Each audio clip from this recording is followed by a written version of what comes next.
Hey guys, this is just a small piece of the interview that Crystal did with Greg Palast. We wanted to talk to him about the brazen Trump attempt to steal the 2026 and 2028 elections by executive order. To watch the full interview, which I highly recommend, sign up below on Substack. You don't want to miss it.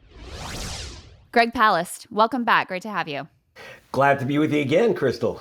Yeah, of course. So I saw this executive order that Trump signed this week, and I saw some of the news coverage of it, and I was reading through the actual order and saw this one provision in particular that jumped down at me, where he's putting Elon Musk and Doge right at the center of getting to decide who's going to be proclaimed an eligible voter and who is not. And I thought, there's one person I need to talk to about this and really understand what's going on here, and that would be you. So I really appreciate you taking the time. If you could just start by sort of, laying out what this executive order purports to do and, what you think we should be aware of as we're processing this. Well, I have to say, I don't know. You're obviously not an American journalist because you said you actually read the executive order we're talking about as opposed to some press release. So, number one, congratulations. You would now flunked American Journalism 101. You're supposed to take the shortcuts.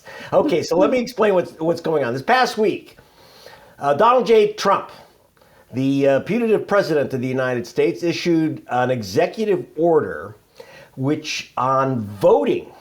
Now, and if you go to, by the way, to gregpalast.com, you can see my full write-up on this. But it's an omnibus of horrors. It's Jim Crow on steroids, computerized and artificially intelligized. So what happens here is that Trump is giving, number one, it says that all states' voter files, including all your personal information, will be available to the Doge administrator. Some of you know him as Elon Musk. And so Musk is now going to have access to all our voter files. Now, what are the specific dangers? Now, this order, the main purpose of the order is to stop aliens from voting in our elections. Now, I've been to many polling stations. I've never seen a Martian. I've never seen someone from Istanbul vote in our elections. And in fact, remember, Trump was president once before. I mean, you may have forgotten.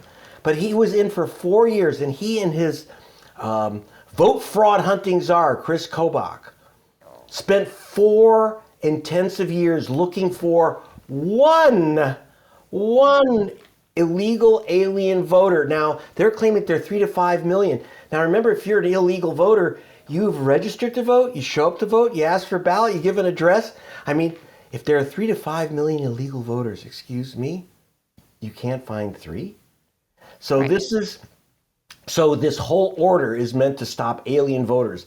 Well, look, aliens, if you're not an American, don't vote in our elections. Okay, that's simple. And if you do, I hope you get caught and go to prison. It's a 10-year sentence, then you get deported. That's why people don't do it.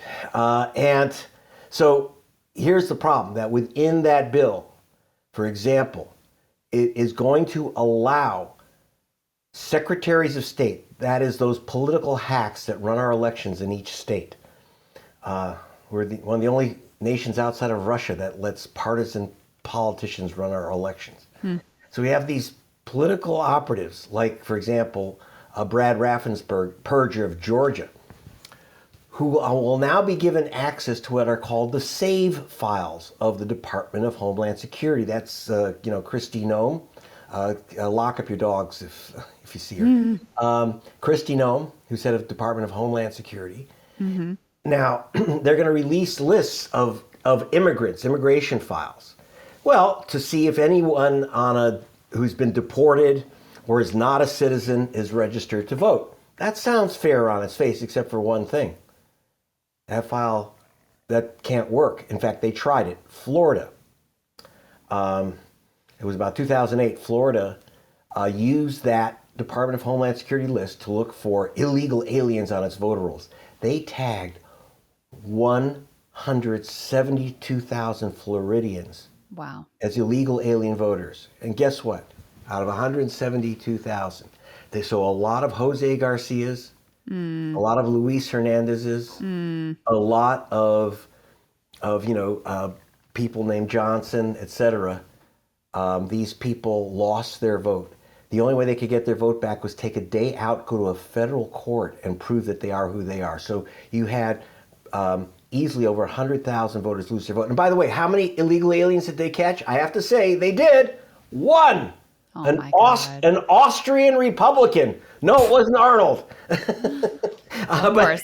So one, but 172,000 people lost their vote. And people wonder, how did Florida suddenly go from voting twice for Obama to going red? Well, take a look at what they do to the voter rolls there. So that's just, so they're going to take what the Florida disaster, when I say disaster for Americans, Right. not a disaster for the GOP, because For them, it was successful. It's successful because of the people that they were able to block from voting. And you can even see the pictures of some of these people. That's just one of the horror shows in this business.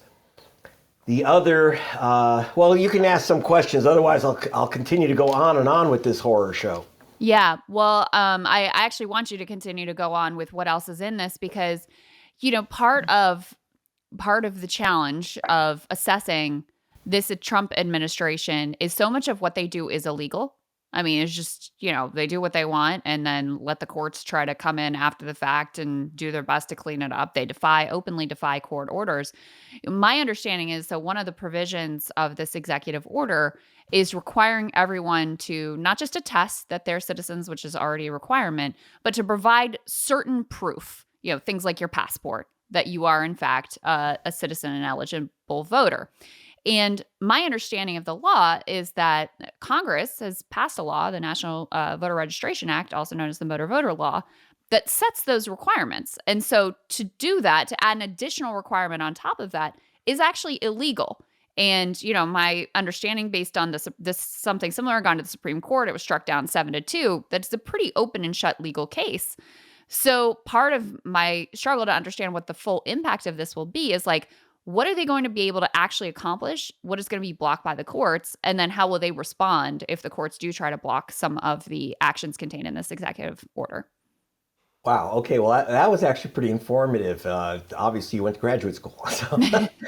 No, I just read a lot. Well, that's maybe because you didn't go to graduate school. But there's two. The number one thing that people have noticed in this bill that's been reported is that you're going to have to prove you're a citizen to vote. Now, again, this goes back to the alien spaceships and the Canadian mooses that are coming in to vote. You see all those sombreros floating in the Rio Grande. All these people are coming out to vote in our elections, except they can't find any.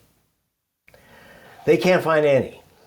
Now, however, you're going to have to prove your citizenship. Here are the problems with that. There's only two basic ways to prove your citizenship, or I should say three. The first is your birth certificate. Original, no copies, no photocopies, no cell phone scans, my friends. Do you know where your original birth certificate is? Do you know where your mom put it? No, you don't, I bet. Nope. Okay, 69 million women have changed their names to their husband's name. Sorry, marriage certificate doesn't cut it. Military ID, guess what? It doesn't. They don't accept military ID as proof of citizenship because you don't have to be a citizen to register for the U.S. military. So they don't accept military ID. Obviously, they don't accept student IDs. And they don't accept driver's licenses, my friends, because that doesn't indicate your citizenship. Except for there's some 5 states that allow you, if you have one of those real IDs, 5 states allow you to say, I'm a citizen. But basically, you have at least, according to the Brennan Center for Justice, at least 21 million Americans who are legal citizens, legal voters, but they don't have access to the original birth certificate or a passport. That's the main form of proving citizenship. And here we go.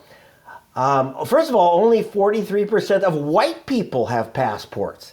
But they like the fact that only 34, 1 out of 3 black people have passports. Okay, so they know what they're doing by making ID ethnically imbalanced, to put it in the most polite manner. Let's call it Jim Crow and shafting black people out of their votes. So you're talking about an attack on women. You're talking about an attack on black voters. You're talking about, and by the way, also naturalization papers would work. But then you've got this show me your papers issue in the Hispanic community. So this proof of citizenship business, now it was tried again. It was tried once before. Chris Kobach, who is Donald Trump's great vote fraud hunter, he is now Attorney General of Kansas. But when he was Secretary of State there, he changed the state registration, voter registration form to require proof of citizenship. 32,000 or maybe 36, anyway, 30-some thousand voters were blocked from registering. Chris Kobach, this by the way, he's the Heritage Fellow on Immigration for Project 2025. Chris Kobach goes to the federal court and admits to a federal judge that he blocked 30,000 plus voters. Not one, he admitted not one was an alien voter. Everyone was a legal voter. But he said, oh, what's the big deal? We're just asking for this requirement to maintain the integrity of the system. Well, when you remove 30,000 voters, and by the way, they weren't just any voters. They were concentrated in two groups. One was students at University of Kansas Lawrence. And in other words, voters of color, which is blue. The other was a big group of at the Air Force Base in Kansas. So you had we have a black military these days, if you may have taken notice, and you had a lot of black Air Force officers who are not allowed to vote again because military ID doesn't count. A lot of these people had moved from other areas and didn't have the original birth certificate. They lost. So we had American military officers blocked by the GOP in voting. So we've seen this before. And I'll just throw in one other thing. When you said it looks like it's unconstitutional, you betcha. Now, so don't rely on Greg Palast. I spoke with Professor Barbara Arnwine. She was adjunct at Columbia University Law School and also the head of the Lawyers Committee for Civil Rights Under Law. She's probably the most important voting rights scholar in America. And she just said, this is a direct violation of the 10th Amendment. You're correct, in the Constitution. Now, you all remember the 10th Amendment, which said that only the Congress, not the president, may set the terms for federal elections. So it's a direct violation of the 10th Amendment. Then I spoke to Gerald Griggs. He's the president of the NAACP of Georgia. And he was saying this is also like an in-your-face violation of the Voting Rights Act. I know the Voting Rights Act and the National Voter Registration Act. I know these are fancy terms to throw around, but that's what protects our vote. And it's a direct violation in the face of these laws. So one of the things, so again, you're talking about a direct constitutional violation of the Voting Rights Act and this demand for citizenship, and they know who's going to be hit by this. Hey y'all, do me a favor and like and subscribe. It helps out big time in the algorithm. Click the bell as well for notifications when videos drop, and watch that video on screen right now. You know you want to.